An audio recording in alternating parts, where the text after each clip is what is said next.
The cold steel walls of the alien spaceship hummed with an eerie blue glow. Inside a sterile chamber, a lone human sat strapped to a floating chair, his mind racing with questions. David Carter, an electrical engineer from Earth, had been abducted just hours ago. One moment, he was fixing a broken power line outside his small-town home, and the next, he was staring into the huge, black, pupil-less eyes of strange extraterrestrial beings. The aliens, tall, thin, and covered in chitinous exoskeletons, studied him with a mixture of fear and reverence.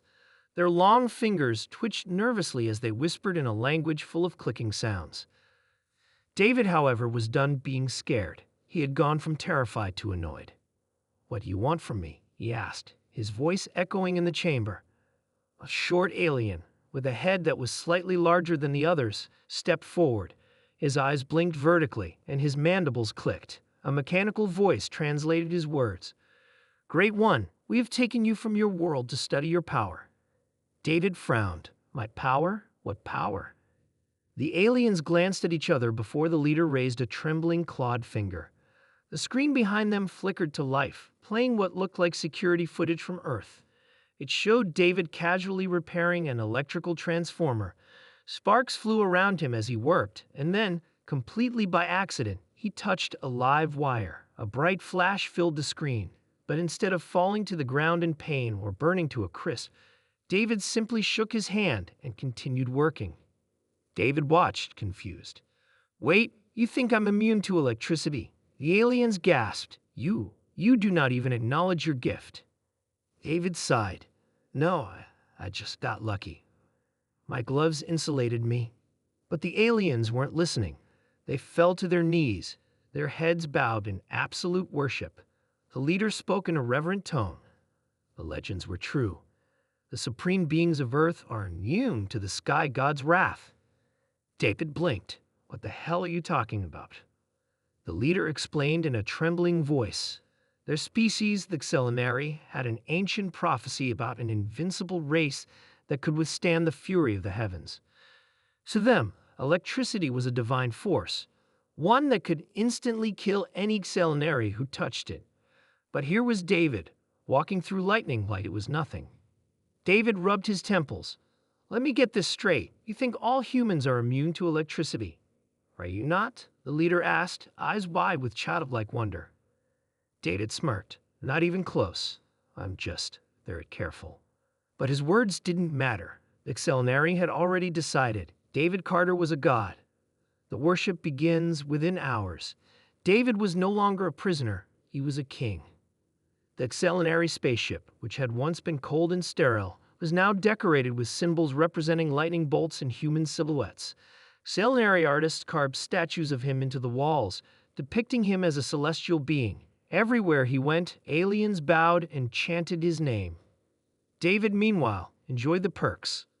"More fruit," he ordered, lounging on a floating throne. Within seconds, a dozen Xelanari rushed forward, bringing strange but delicious alien fruits that tasted like a mix between mangoes and strawberries.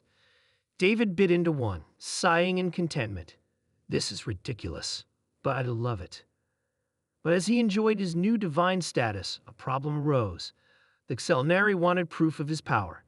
They wanted him to command the heavens, summon lightning, and strike down their enemies. David sat up. "Wait, enemies? You guys are in a war?" The leader nodded gravely. "The Corva, a rival empire. They have conquered our colonies and threatened our homeworld. But now that we have you, Great One, we shall smite them." David nearly choked on his fruit. "Oh, no. I'm not fighting a war for you guys." The aliens looked devastated. But you are our god." David sighed. "Fine, just tell me about these Corva." As it turned out, the Corva were massive, reptilian creatures with advanced weapons and technology. The Xelanari had been at war with them for decades, but were always at a disadvantage. David scratched his chin. "So you guys don't have strong weapons?"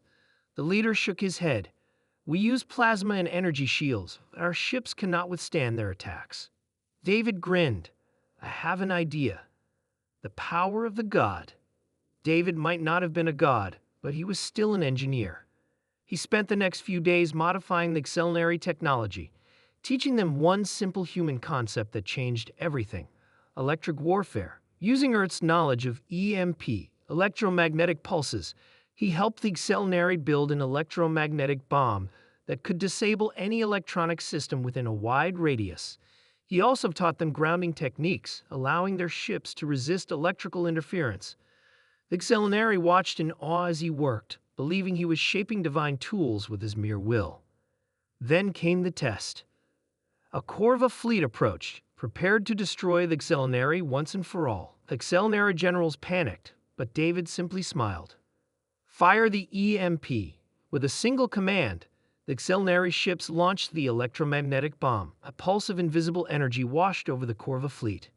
Instantly, their ships shut down.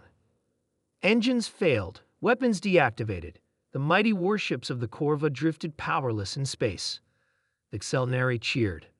The Great One has struck down the enemy. David leaned back, smug. Yup, all me.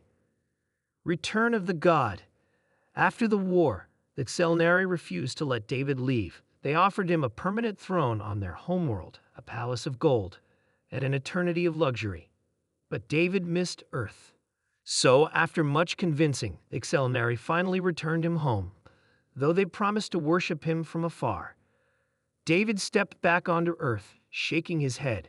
What a crazy experience. But his peace didn't last long, because a month later, another spaceship appeared.